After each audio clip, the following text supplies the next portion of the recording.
In this video, we're going to balance the track volume levels with the faders. I have my fully organized session here with color coding and folder tracks. I have removed the VCA master tracks from the earlier videos because I really don't need them for this session. It's a very small session. Now the first thing I'm going to do is I'm actually going to turn my drums on and this other group, the bass keys guitar group, and I'm going to bring the faders down about 10 decibels in those tracks. And I'm going to do it for the single tracks too. And the reason for that is if we start at a low volume level, then we have more headroom. One of the temptations in mixing is, oh, I want to hear this thing cut through the mix more. I'm going to bump it up in volume. And then the next track comes, you're like, well, I really want to hear that in the mix more, and you bump it up in volume. And so it's like a race to see what track can be the loudest. And this leads to clipping, it leads to a bad mix. So if you give yourself a lot of headroom right from the beginning, then you'll have a better chance of crafting a more balanced mix. I am leaving the folder tracks and the master track fader at 0. 0 does not mean no volume. 0 means no volume added and no volume taken away. All right. So let's listen to the drums first. I'm going to solo the folder track, and here we go.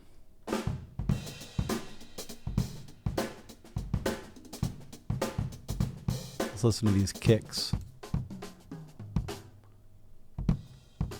All right.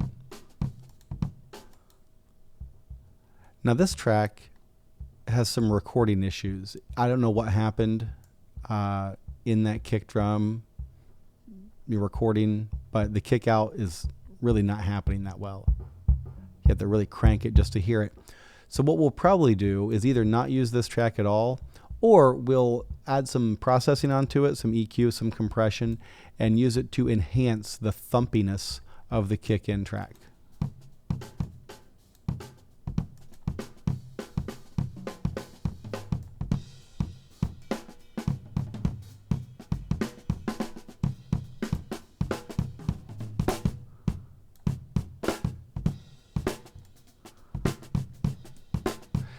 The hat track is pretty loud.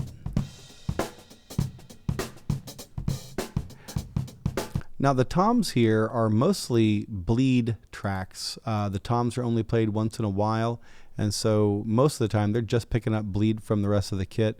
We're going to go ahead and put them in there. I'm going to show you a technique in a later video where we can isolate those tom hits more. Let's get the overheads in here.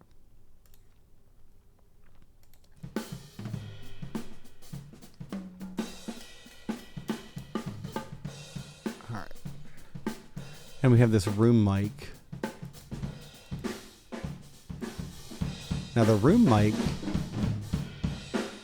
mic is back pretty far in the room, and we'll probably use it to add a little bit of depth, but it's not going to be very present in the mix.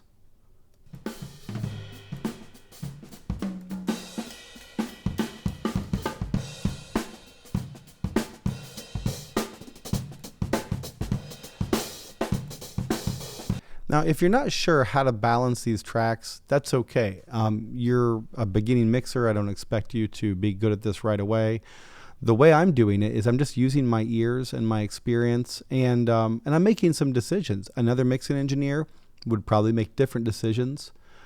It's an art form. It's not like a science. I mean, there's some science involved, but it is basically an art form. You have to make artistic decisions. There's no right way to do it, but there are a lot of wrong ways to do it. And I'm just doing my best here to achieve some kind of balance. And we're always going to be rebalancing too. This is just the first pass. When we add EQ, when we add compression, when we pan the tracks around, all of this will change. And that's okay. That's what's supposed to happen. Let's add the bass in here.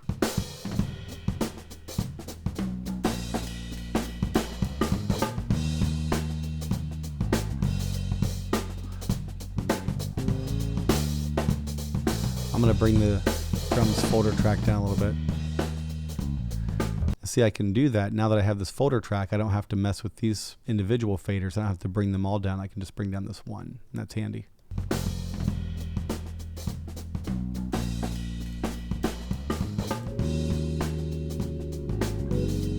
very cool.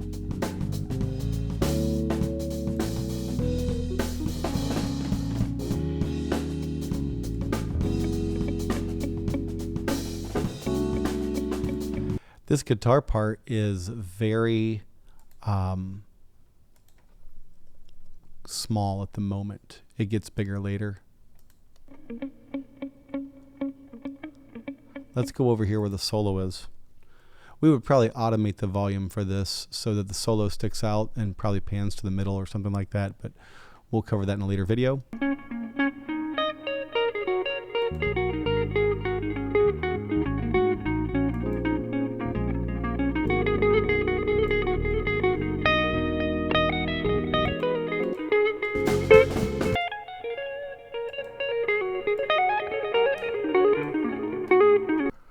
Don't worry about these volume levels at the moment because in the next video we're going to pan those out.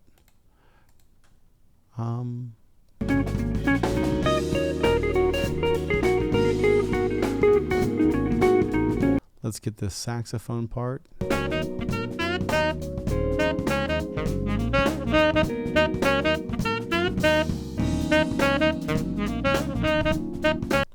And then finally the vocal back here.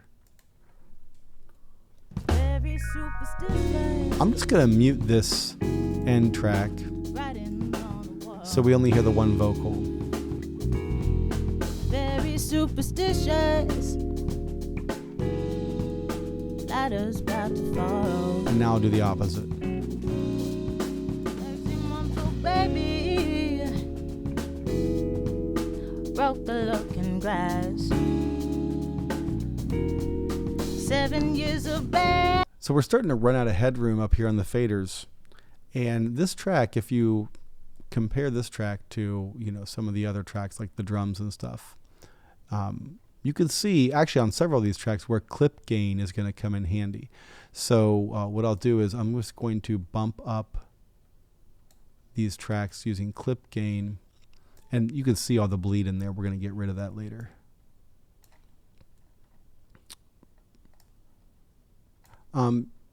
Don't destroy all your headroom with this, but this will help us achieve a more balanced sound quickly. And now just go through and rebalance. Very superstitious. Already sounds better though. Writings on the wall.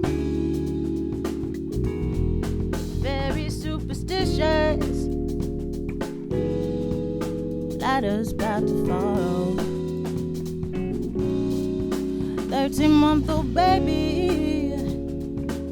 Okay, so again, balancing the faders. You're going to have to rebalance over and over again, but this is a good start.